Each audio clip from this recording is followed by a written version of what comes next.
starting off with some grass. We've got some green, high quality grass right here.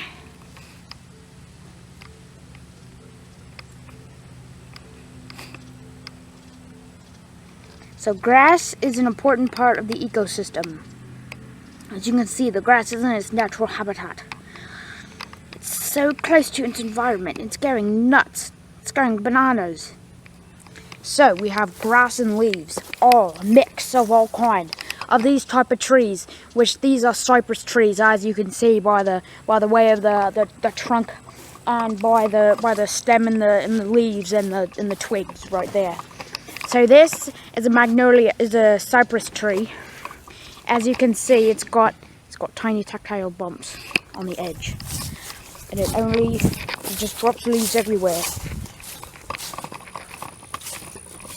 It drops leaves all over the place because it sheds like a skin of a tiger.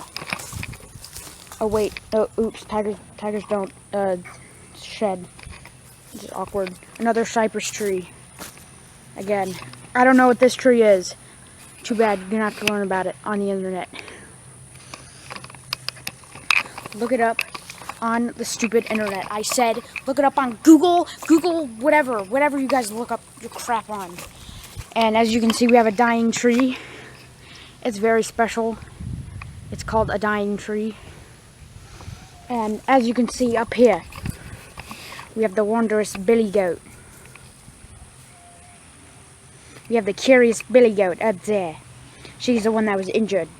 But as the cure of our rehabilitants of the goat, she's now feeling better.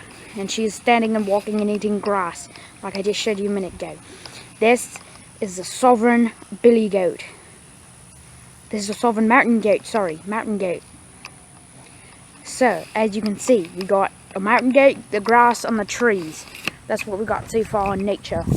Now, as you can see, we've got some leaves from these trees, which I hate. I hate these leaves. So, going to move on quickly. As you can see, as we are approaching the great mighty pine tree.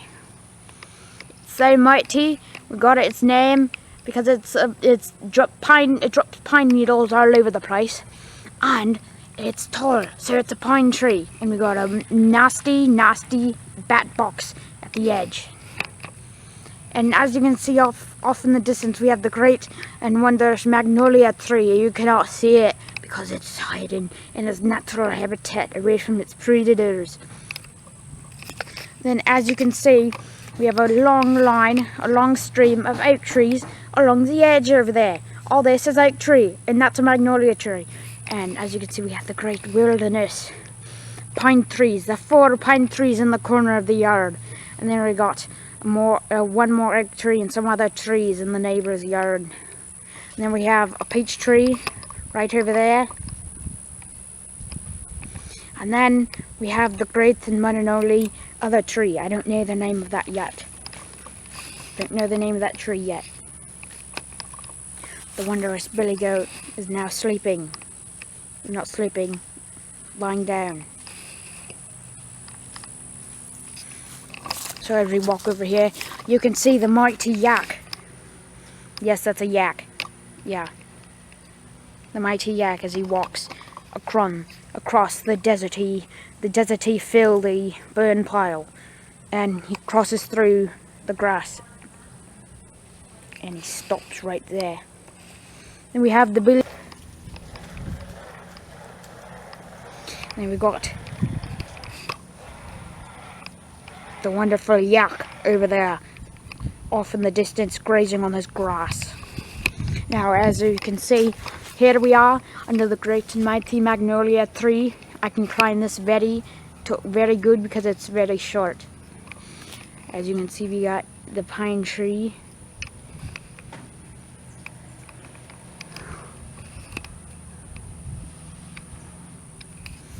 Oh yes. Now we can be approaching the hippo any time now. We've got to be careful. She's a vicious one. She could be right around the corner and we would not know where she is. She's a vicious, big, fat, hairy beast. Oh, and I see her. as we gaze across the fence. We can see the mighty hippopotamus walking across the field. Oh, she's a vicious one. I might want to stay back. She's coming a little close. Oh, yes. She's coming a little too close to the camera. Oh, as you can see, we have... You better stay away from her. Now, as we approach the mighty tree, this is the, I don't know the name of it, tree. We have some berries here, but you don't want to eat these berries, mate, because these are bad berries. Never eat these berries.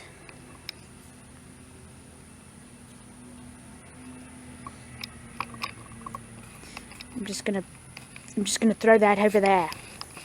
Now, as we're approaching, we got some lovely and wonderful plants and mud bath for the hippo. This is where we keep her. This is where she likes to go in the hot summer days.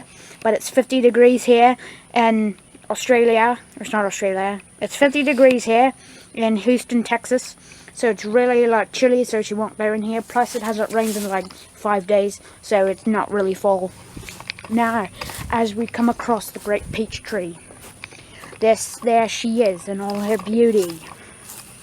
She comes across many names as the peach tree. Now, as you may see, she doesn't have any fruit on her right now. That's because she's not like healthy. She's not grown enough to grow peaches yet.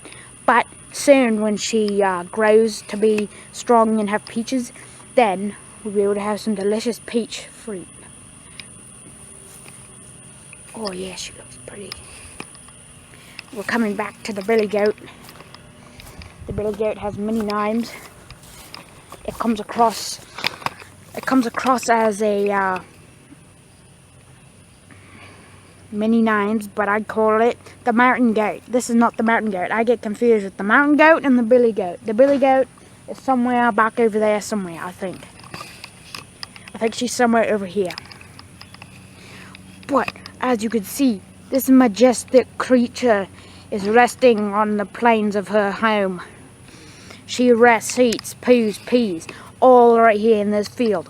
And off in the distance we have the one and only yak, the big fat hairy yak beast, as he stands there and grazes on his own pasture.